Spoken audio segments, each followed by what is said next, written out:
A paz do Senhor para a igreja, amém? Amém? A paz do Senhor para a igreja, amém? Amém? Louvado seja Deus por este dia, pelo privilégio e oportunidade de estar nesta casa, adorando ao Senhor juntamente com a Cibi Shekinah, aos irmãos da família Cavalcante, meu esposo, Thiago Pereira, que nos acompanhou hoje aqui, me deu a honra de me acompanhar, minha filha Manuela. Quero louvar a Deus pela vida do nosso pastor Luiz Fabiano, nossa pastora Mariana, missionária Luzia. Louvado seja Deus. Obrigada, pastora, pela oportunidade. Eu vim aqui há cerca de mais ou menos um ano atrás, numa festa de culto da Cibi, de vocês, da Shekinah. Eu só pensei no meu coração, Senhor, como eu queria pregar lá. Sabe como a gente pensa?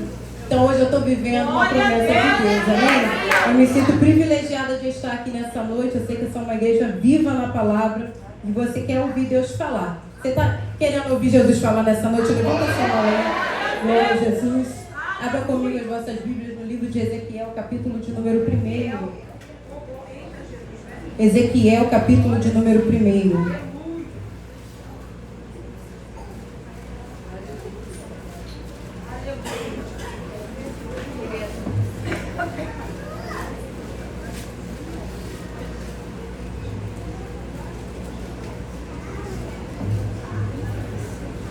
Aleluia! Livro do profeta Ezequiel, capítulo de número 1. Quem achou, diga glória a Deus. Glória a Deus. Quem não achou, diga me espere. Aleluia! Ajuda teu irmão que está do teu lado a encontrar em nome de Jesus, para que todos possamos ter uma compreensão do que Deus tem para nós nessa noite. Livro do profeta Ezequiel, capítulo de número 1, apenas os 3 primeiros versículos. Amém? Diz assim: e aconteceu no 30º ano, no 4º mês, no dia 5º do mês, que estando eu no meio dos cativos, junto ao rio Quebar, se abriram os céus, e eu vi visões de Deus. No 5º dia do mês, no 5º ano do cativeiro do rei Joaquim, veio expressamente a palavra do Senhor a Ezequiel, filho de Buzi, o sacerdote, na terra dos caldeus, junto ao rio Quebar, e ali esteve sobre ele a mão do Senhor. E ali esteve sobre ele a mão do Senhor. Aleluia, se assenta glorificando a Jesus. Querida igreja, quantos aqui já ouviram falar do profeta Ezequiel? Levanta a mão. O profeta Ezequiel é um dos profetas relevantes que nós temos, entre os profetas maiores. E ele é muito conhecido por um marco de uma profecia, de uma revelação em que Deus deu a Ezequiel acerca do vale de ossos secos. Uma promessa de restauração à casa de Israel que estava dentro do cativeiro da Babilônia. Fazemos muita menção também nos nossos cultos acerca do capítulo de número 47, do varão que media as torrentes de água. Mas poucos pregam acerca da vida desse profeta. E hoje o que eu tenho para compartilhar com você, que o céu confiou o meu coração para esta igreja, está aqui no capítulo de número 1. O texto que nós fizemos menção vai nos contar um pouco da história desse profeta. Quando lemos o texto, logo percebemos que, na verdade, Ezequiel vai ser chamado para ser profeta, mas ele não é profeta. Na verdade, vamos perceber que Ezequiel está debaixo de uma promessa sacerdotal. Ezequiel está sendo preparado para ser sacerdote. Quem me ouve, diga glória a Deus. Glória a Deus. O texto diz que ele é filho do sacerdote Buzi. E dentro da família dele, ele pertence à linhagem de Arão. Então Ezequiel está se preparando toda a sua infância, a sua adolescência de renúncia, vivendo dentro de um ambiente de consagração, aprendendo a servir ao Senhor dentro do templo de Jerusalém. Ezequiel sonha com aquilo, e a lei diz para nós que com 25 anos completos, o homem seria separado para o ministério sacerdotal, servindo assim 5 anos ao sumo sacerdote. Somente quando ele completasse 30 anos de idade é que oficialmente ele poderia exercer o sacerdócio na casa de Deus. Lembra que Jesus só começou oficialmente o seu ministério terreno aos 30 anos? E que João Batista ficou escondido no deserto esperando a hora de Deus o apresentar a Israel?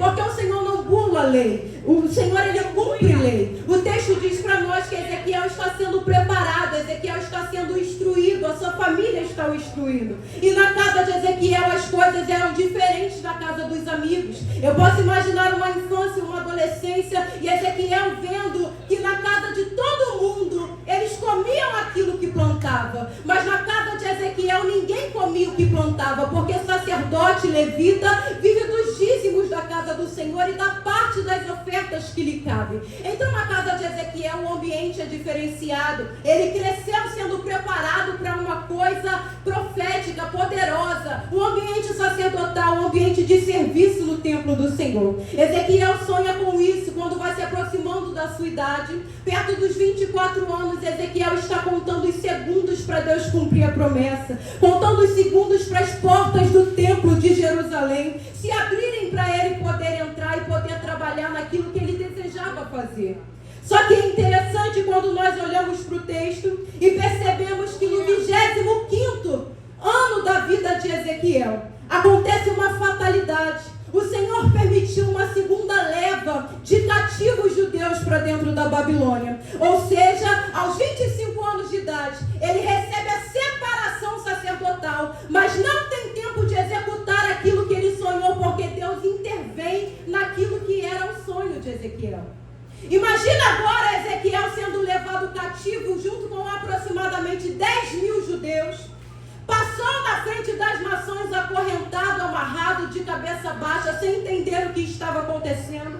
Porque o Senhor havia permitido que ele tivesse seu sonho interrompido.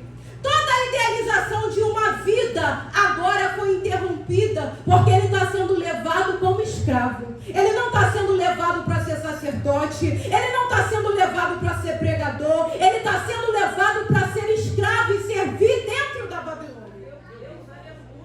Porque Deus, por vezes, vai interromper os nossos sonhos. Parece até que Deus é mau. Deus está freando o sonho do profeta, dizendo: eu sei o que você espera que aconteça, mas eu vou intervir no teu sonho, porque o meu sonho para a tua vida ainda é maior que tu. Eu vim aqui nessa noite liberar uma palavra para essas mulheres cheias do Espírito Santo.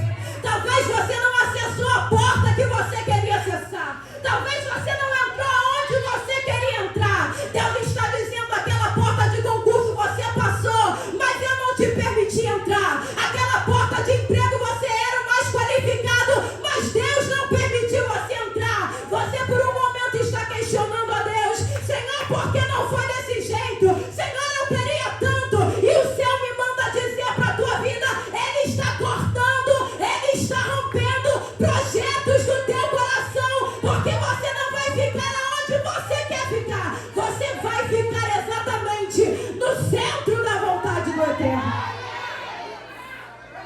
Aleluia. Vai para a Babilônia, levado cativo. Não está entendendo nada. E aqui eu vejo um Deus detalhista, porque o texto diz para nós que no 30º ano da vida de Ezequiel, preste atenção nisso aqui, eu compartilhei com você que ele só poderia exercer o ministério exatamente no ano em que ele exerceria o ministério. O Senhor entra dentro da Babilônia e o texto diz para nós que os céus se abriram e Ezequiel recebe visões da parte de Deus. Aleluia, você não entendeu o que estava acontecendo. Era o Senhor entrando dentro da Babilônia, abrindo os céus para Ezequiel e dizendo para ele: aos 30, Ezequiel, você esperava que as portas de Jerusalém fossem se abrir para você, mas eu tenho uma coisa melhor para te abrir. Não é porta de templo, mas é porta do céu. Deus não tem apenas porta de templo para abrir para você. Deus está dizendo que eu tenho com você é maior, querido. Não fica limitado à porta do templo, porque eu tenho porta do céu para abrir para a tua vida. Ezequiel está familiarizado com o ambiente do templo. Ezequiel conhece o serviço do templo. A forma dele honrar ao Senhor é servir no templo. Mas Deus entra dentro da Babilônia para dizer para Ezequiel: até hoje você conheceu o templo, mas a partir de agora você vai conhecer o Deus do templo. Aleluia. Até hoje você conheceu Deus de forma superficial. Foi por isso que eu te trouxe dentro do cativeiro, que é o ambiente propício para Deus tratar profeta. Ele está dizendo aqui, no ambiente desfavorável, que o céu vai se abrir em seu favor e você vai receber visão. Aleluia. Ambiente desfavorável. Povo idólatra, pagão. Aleluia. A realidade que o povo estava vivendo era um tempo de desesperança. O tempo começou a passar para os cativos. Ninguém está vendo a mão de Deus se movimentar. O pensamento de todos é: aonde estava o Senhor quando nos permitiu que todo esse mal nos sobreviesse? Aonde Ele estava quando permitiu Nabucodonosor entrar e nos tirar como um forte? Por que o Senhor não impediu? Por vezes alguém vai olhar para a tua situação e vai dizer: aonde estava o Deus dela quando ela vivenciou isso? Aonde estava o Deus dele quando ele entrou nesse processo? Era essa a pergunta que os cativos se faziam.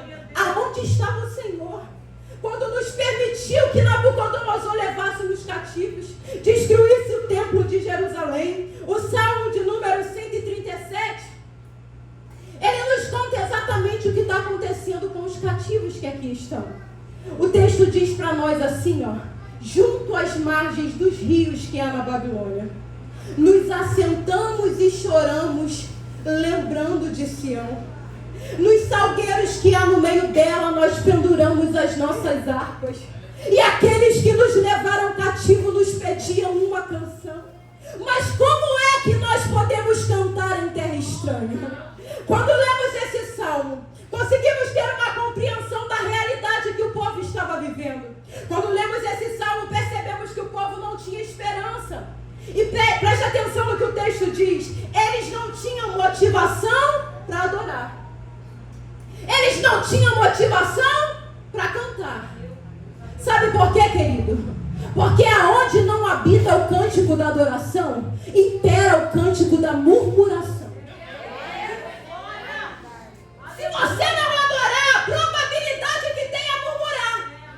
No meio de um ambiente de crise, você tem duas opções: ou se revela ser adorador, ou vai ser murmurador. Enquanto você não aprender a adorar no meio da crise, no meio do caos, a situação vai permanecer estagnada.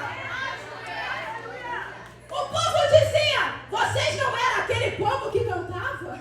Vocês não eram o povo alegre do Senhor, que entrava no mistério, quando a vitória estava na mão de vocês, que quando as portas do templo estavam abertas, vocês rodavam? Canta agora! Aí o povo: como poderemos cantar? Nós não estamos mais em Jerusalém, porque o povo achava que Deus estava limitado ao ambiente que eles estavam. Mas quem é profeta de Deus está entendendo: Deus não é limitado ao ambiente que eu estou. Ele atua na Babilônia, ele atua em Jerusalém, ele entra em Judá e ele está aqui na...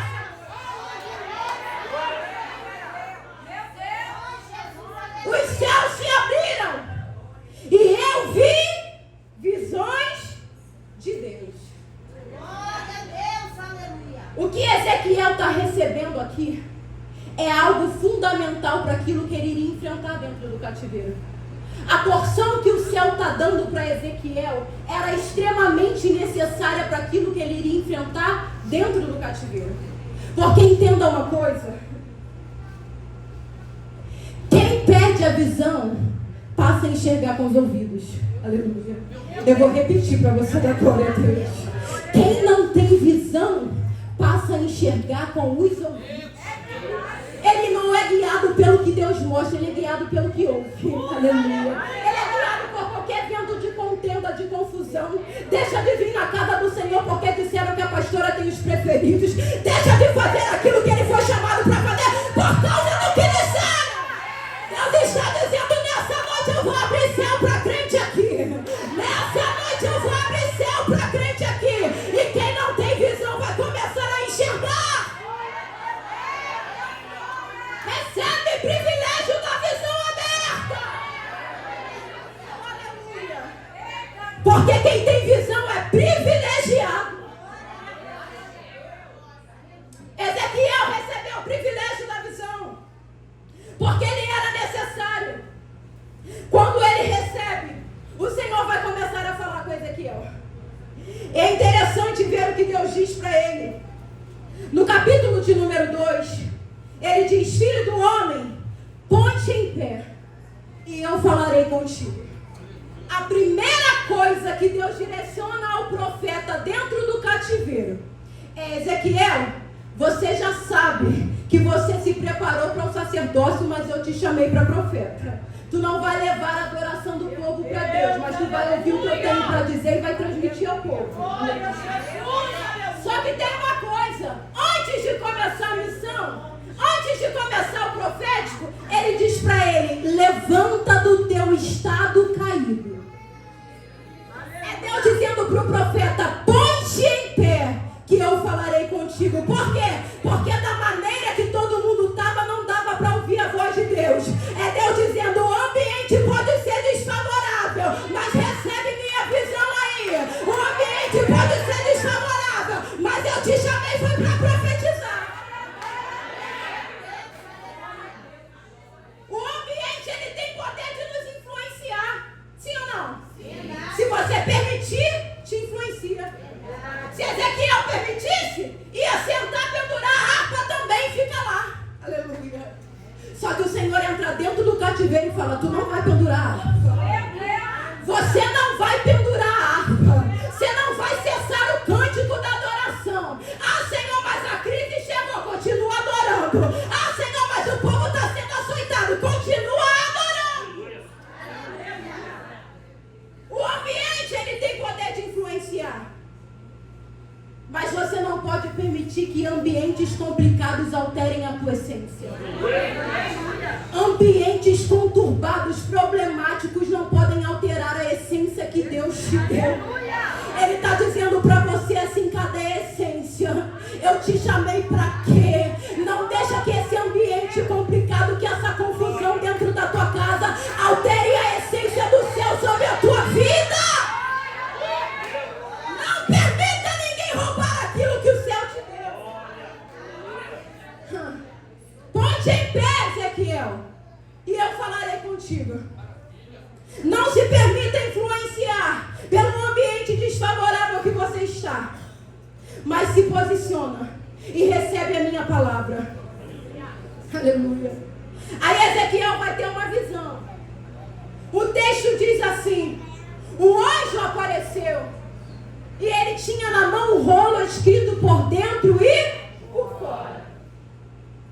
Ezequiel vai olhar a visão e o anjo vai dizer para ele: come o rolo. Aleluia.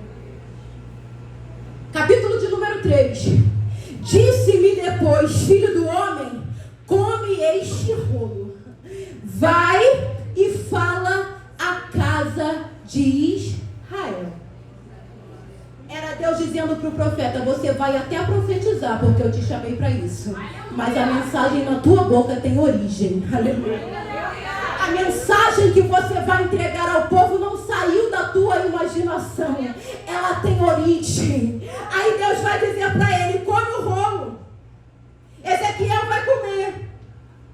Quando ele está comendo o rolo, Ezequiel está recebendo de Deus aquilo que ele tinha para entregar para o povo.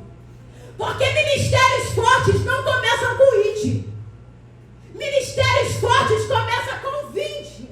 Aleluia. É Deus dizendo: você vai até entregar, mas antes de entregar você tem que vir para mim primeiro, para você receber.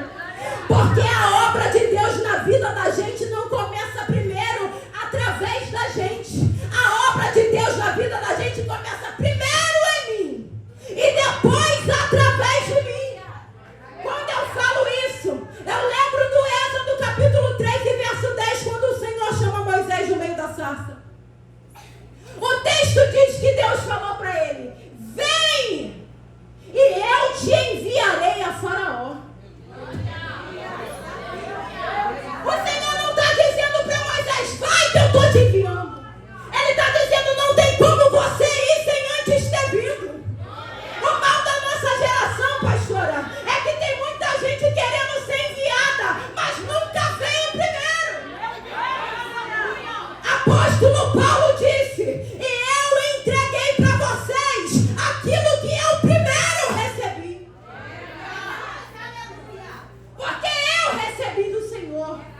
aquilo que também vos entreguei. Deus está dizendo para você: suporta o tempo do preparo. Vem receber aquilo que eu tenho para te entregar primeiro. Não fique preocupado em entregar. Não fique preocupado em ir. Vem primeiro, porque depois que eu te encher, eu te envio. Vem primeiro, porque depois que eu te encher, ninguém vai te parar. Mas precisa carregar a mensagem. E a mensagem tem origem. Aleluia. Aqui está a origem da mensagem que tem que estar no teu lado. Aí, Ezequiel está lá na Babilônia, no meio dos cativos. Recebeu visão, recebeu a palavra e vai começar a profetizar. É esse profeta que profetiza o capítulo de maior relevância profética entre os profetas maiores. A mensagem de restauração para o povo de Israel. A mensagem que dizia que Deus iria entrar dentro do cativeiro e trazer o povo de volta para a sua terra. Capítulo de número 37. O Senhor aparece para ele. E o texto diz assim: veio sobre mim a mão do Senhor. E me levou em espírito e me pôs no meio de um vale. Olha o versículo 1, diz que Deus pôs Ezequiel aonde? No meio. Só que no versículo de número 2 diz assim: e ele me fez andar ao redor deles. Querido, Deus coloca Ezequiel no meio. Sim ou não? Sim. No meio do monte de osso. Mas na hora que ele convida o profeta a andar, ele não permite Ezequiel andar no meio. Ele não permite Ezequiel andar no ambiente em que ele foi posto. O Senhor fala assim para ele: agora tu vai andar, mas não aqui onde você está. Você vai dar a volta. E você vai andar ao redor deles. Ezequiel, o profeta, cheio do Espírito Santo, no meio do caos do cativeiro, ele está de pé, enquanto está todo mundo seco. E ele se pergunta: por que eu não posso pisar? Se eu sou o único vivente no ambiente de morte. Aí Deus diz para Ezequiel assim: o fato de você estar de pé hoje não te dá autorização para você pisar em quem está caído. O fato de você hoje estar em pé não te dá autoridade de passar por cima de quem caiu. Porque você só está de pé diante desse vale porque um dia esse osso orou por você.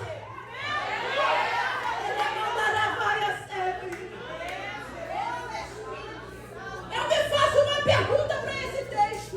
Eu esqueci. Se Ezequiel estava exatamente no centro da vontade de Deus, por que o Senhor não arrancou Ezequiel do cativeiro? Por que Ezequiel profetizou por mais de 20 anos dentro da Babilônia? Porque quando lemos a história, percebemos que o povo foi cativo por desobediência. Se Ezequiel não fazia parte dos desobedientes, por que o Senhor permitiu o profeta ficar lá? Eu me fiz essa pergunta para o texto. E o Senhor me falou uma coisa. Aleluia. O Senhor falou para mim que o maior interesse de Deus não é mudar os cenários. O maior interesse de Deus é mudar você. Eu vou repetir para você agora, igreja. Tem gente que está interessada em mudar o cenário, mas Deus falou para mim assim: o meu maior interesse não é mudar os ambientes, é mudar você dentro dos ambientes, é mudar você dentro do cenário. Porque quando você muda, todo o ambiente é alterado por causa da tua vida. Eu lembro claramente quando a voz de Deus veio ao meu ouvido numa madrugada fria na França, pastora. Há um ano atrás eu tive essa experiência com o Senhor. O Senhor permitiu que eu fosse à França. E quando eu estava naquele quarto frio, eu soube de uma situação que aconteceu aqui no Brasil. E eu falei: Senhor, quando eu chegar aqui, eu vou precisar resolver. Eu vou precisar falar. Eu não vou aguentar. O Senhor conhece o meu temperamento. E eu falando com Deus. E a voz do Senhor entrou dentro do meu quarto e falou assim: o cenário se repetiu, né? A situação aconteceu de novo, né? Aí eu falei: foi, Jesus, eu vou falar de novo. Aí o Senhor falou assim: você não é mesmo. O cenário pode até ser o mesmo, mas você não é mesmo. Você não vai tomar a atitude que você tomou um ano atrás, porque o Senhor te visitou. E toda vez que você recebe avivamento do céu, Ele te liberta, Ele te restaura, Ele te transforma. Senhor, porque eu estou nesse casamento atribulado, Deus está dizendo: eu não estou preocupado em mudar esse cenário, eu quero te mudar através desse cenário. Nós não temos poder de mudar as pessoas do nosso convívio. Esposas não têm poder para mudar os seus maridos.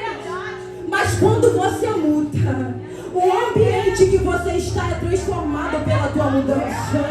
Quando você é transformada, é edificado o seu marido, os seus filhos e a sua casa. É Deus dizendo: hoje tem tratamento para você. Porque através do que eu tenho para fazer na tua vida, todo o ambiente que você está vai ser transformado. Anda, Ezequiel, mas ao redor. Interessante é que Deus, Ele não olha para o teu momento e te descarta. Quando eu olho para esse texto, eu vejo que esse vale não tinha valor para ninguém. O texto fala para nós que era um vale de ossos secos. Mas quando Ezequiel começa a andar no meio do vale, ele vai constatar que os ossos estavam secos. Ou seja, a realidade do vale era pior do que se imaginava. Ninguém dava valor para esse vale. E o Senhor está dizendo para Ezequiel: tu está vendo osso? Tu está vendo morte? Tu está vendo vale? Mas eu estou vendo exército. Sabe por quê? Nós humanos temos mania de olhar para o nosso momento, para o momento que o nosso irmão está vivendo. Só que o céu, Ele não desconsidera a história de ninguém. O que Deus estava dizendo para Ezequiel era: essa é a casa de Israel. Eles estão secos dentro da Babilônia, mas um dia me adoraram. Um dia subiram um monte para sacrificar. Um dia passaram uma madrugada de joelhos na minha presença. Um dia me entregaram jejum. E eu não vou esquecer a história que eles construíram diante de mim por causa do momento da sequidão. É Deus mandando eu dizer para alguém que entrou nessa noite: não é o teu momento que vai definir a tua história. Não é porque hoje você entrou aqui cansado e pedindo socorro. O céu está dizendo: eu não descartei as tuas orações. Eu não joguei fora as madrugadas de oração. Eu não me esqueci de quando você subiu o monte, de quando você orava, de quando você fazia a minha obra. Consegue entender que alguém está olhando para a tua realidade hoje e não está dando nada para você? Mas tem um raio-x do céu aqui. Ele está te esquadrinhando e está dizendo: eu vou renovar a promessa. Porque para muitos é o fim, mas eu ainda tenho algo para fazer na tua história. Você se olha e não enxerga o que Deus está fazendo. Você se acha incapaz. Você fala: Senhor, eu não posso. Mas o céu está dizendo para você: eu vou fazer de novo. Se sente osso, mas Deus está te vendo exército. É essa visão de Deus que nós precisamos adquirir. É essa visão de Deus que Ele está confiando para o profeta Ezequiel. Porque nós precisamos ter visão. Jesus andava com os discípulos, mas por vezes os discípulos não compreendiam a visão que Jesus tinha. Certa vez apresentaram um cego diante do Senhor e os discípulos disseram: quem pecou? Ele ou os seus pais? Aí Jesus, olha a visão de Jesus. Ele olha para o cego e fala: nem ele nem seus pais, mas para que se manifestasse nele a glória de Deus. Consegue entender como a visão de Deus a respeito de alguém é totalmente diferente daquilo que você acha? Consegue entender como a visão de Deus a respeito da tua vida é totalmente diferente daquilo que as pessoas que estão à tua volta dizem? Você não é o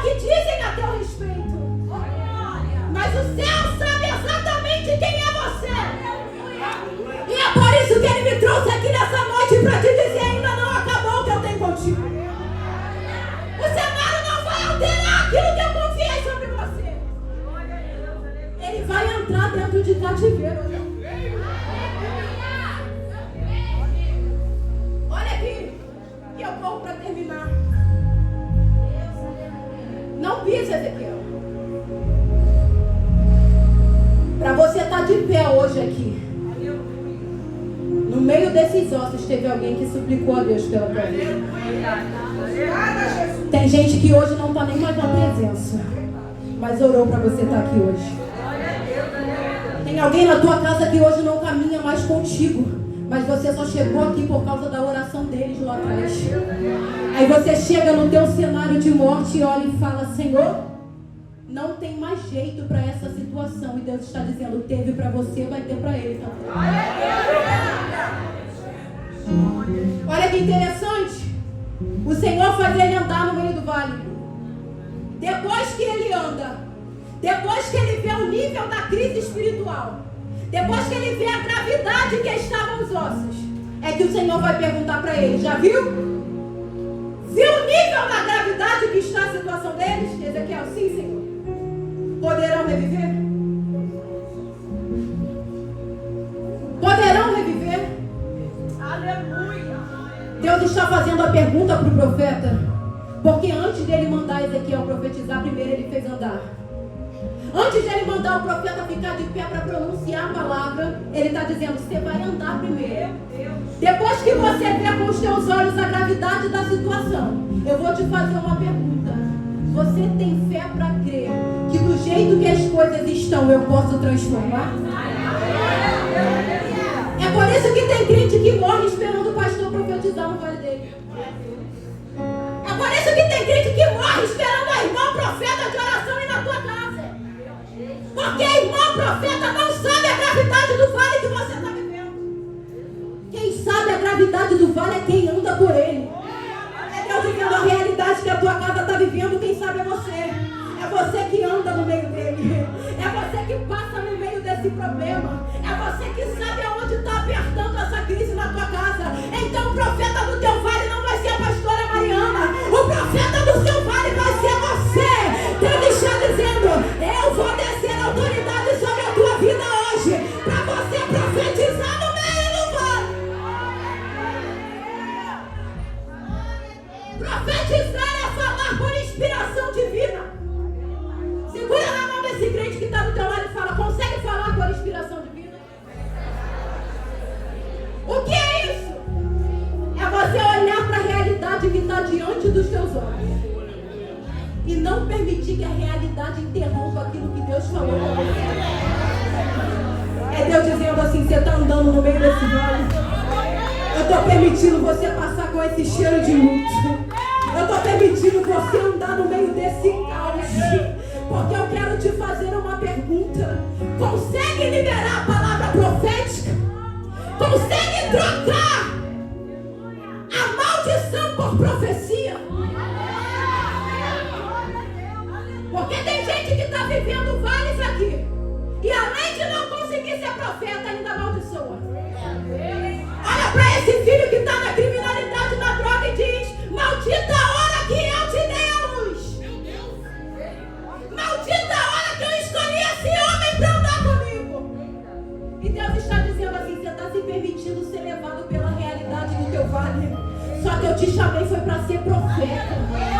Eu te chamei foi para ser profeta. É para você falar por inspiração divina. Então desconsidera a realidade que você está vivendo e recebe hoje a palavra do Senhor sobre a tua vida. Hoje é morte, mas amanhã será exército. Deus vai levantar gente aqui nessa noite. Deus está liberando autoridade sobre mulheres. Porque hoje você vai voltar para tua casa com visão aberta. Hoje você vai voltar para tua casa posicionada para profetizar. Satanás não vai mais rir da tua cara, porque você vai chegar, vai olhar o teu vale e vai ter palavra profética na boca para liberar. Vai ter gente na tua casa que não vai te reconhecer depois de hoje. Porque quando tu chegar, o Senhor vai te lembrar. Tu não vai falar o que tu tá vendo. Tu vai falar o que eu tô mandando. Tu não vai falar aquilo que está diante dos teus olhos. Você vai falar por inspiração divina. Eu sinto a autoridade de Deus para profetizar para a vida de crente nessa noite. O profeta do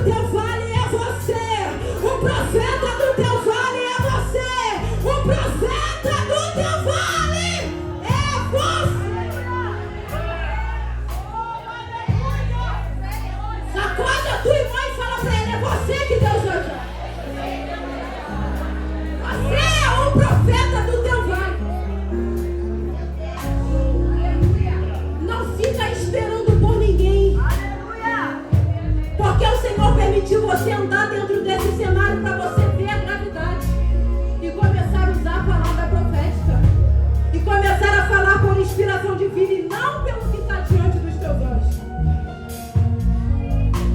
Interessante que ele repete aquilo que o Senhor fala para ele falar. Ezequiel não escolhe as palavras, é Deus falando e ele repetindo. É Deus falando e ele profetizando.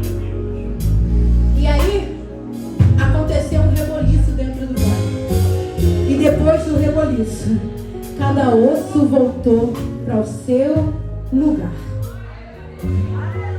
Sabe o que é isso? Todo reboliço que Deus faz termina em conserto. Todo reboliço que Deus faz termina com o osso no lugar. Cada osso no teu osso. Por isso que nem todo reboliço é de Deus. Por isso que nem todo mistério Deus está. Porque você recebe aqui, volta para casa e não carrega nada. Porque você recebe aqui e sai com a sacola furada, deixando no caminho. E Deus está dizendo, eu te sacudi aqui hoje, mas é para mudar a realidade dentro de casa. Eu fiz você marchar aqui hoje, mas é para levar a palavra profética para tua casa. Ao final do reboliço que Deus está, sempre haverá conserto. Sempre haverá arrependimento. Tem gente que se enche de Deus, mas não se arrepende. O povo que está no meio da Babilônia pede vingança para os inimigos, mas não pede perdão a Deus por ter cometido pecado. Consegue entender? Senhor, fica a nossa casa, mas não consegue se arrepender e se humilhar e falar, Senhor, entra no cativeiro. Nós pecamos contra ti, mas queremos a tua presença de novo. Deus dizendo para alguém nessa noite, se arrependa. Se humilha de novo. Volta para aquele lugar de oração. Já está cheio de poeira, até aranha já deu, porque tem tempo que tu não volta lá. Mas nessa noite o reboliço do céu é para te fazer voltar à posição. É para te fazer voltar a profetizar como você fazia antes. Se coloque sobre os seus pés. Ao final dos 70 anos, predito pelos profetas, porque esse Jesus eu vou te contar, no meio do cativeiro, ele nunca desamparou o povo. No meio do cativeiro, ele nunca ficou em silêncio. Profetizavam dentro da Babilônia. Ezequiel às margens do rio Quebar e Daniel debaixo do nariz do rio. Dentro da corte do rei Nabucodonosor, Deus colocou profeta. É Deus dizendo, o ambiente não vai corromper quem você é, porque a minha voz ainda fala, a minha voz ainda direciona. Deus está dizendo, no meio do caos ainda tem voz profética para a vida de alguém. Deus nunca deixou de falar. Deus deixou profeta para o povo que ficou em Judá. Aqueles que restaram também tinham a voz de Deus. Jeremias profetizava para eles. Mas ao findar dos 70 anos, o Senhor entrou dentro do cativeiro para arrancar com mão forte o povo. E olha que lindo!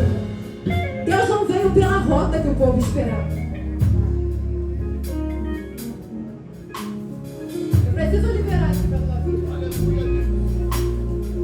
Deus não usou quem o povo esperava. Porque você está esperando a manifestação de Deus através de alguém que você confia. Você está esperando que Deus intervenha através de alguém que você gosta. Mas Deus está dizendo, eu não venho pela rota da humanidade. Sabe aquele plano que você traçou para mim? Sabe aquele desenho que você fez dizendo, Senhor, se você tocar aqui, a porta abre aqui. Senhor, se o Senhor acessar fulano, eu sou abençoada. Deus está dizendo, pode rasgar teus planos, pode cortar a tua rota, porque eu não opero por rota feita por mão humana. Eu vou entrar no cativeiro, não vou usar crente para isso. Eu vou pegar o ímpio e vou dar autoridade para liberar vocês. Eu libero a última profecia, entrega o microfone agora. Nada do que é teu vai ficar na mão do inimigo. Quem tem mão para levantar, levanta.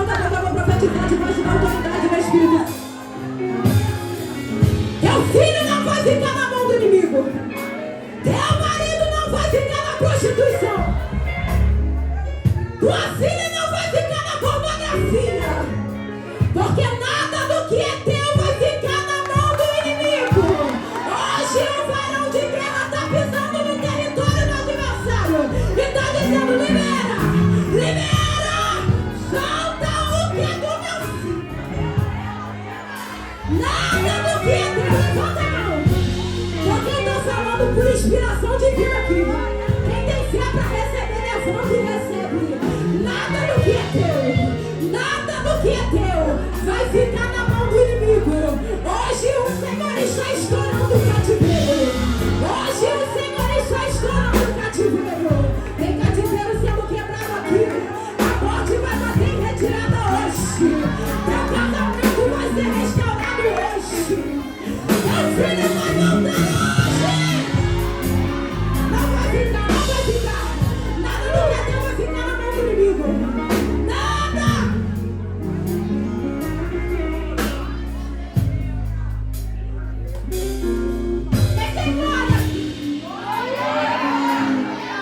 Ele está dizendo, eu estou dando ordem hoje ao inimigo para soltar o que é teu. Você vai sair do cativeiro, mas você não vai voltar vazia.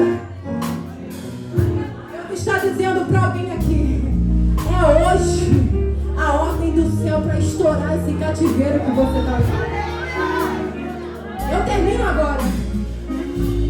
Quando eles foram para o cativeiro, passaram diante das nações de cabeça baixa, mãos atadas, porque estavam indo como ex, mas na volta estão de cabeça erguida, porque estão voltando livres. Os mesmos que viram o caminho da vida vão ter que ver o teu caminho de volta. Os mesmos que viram a tua caminhada vindo vai ter que ver a tua caminhada de retorno. E eu quero liberar que se você foi vazio, tu não volta vazio. Se você foi sem família, tu não volta sem família. Salmo de número 126. As nações que riram na ida vão ver o povo voltar e ter que declarar grandes coisas. Fez o Senhor a eles. Grandes coisas. Fez o Senhor a eles. Grandes coisas fez o Senhor para a tua casa. Alguém vai tentar dizer grandes coisas fez o Senhor.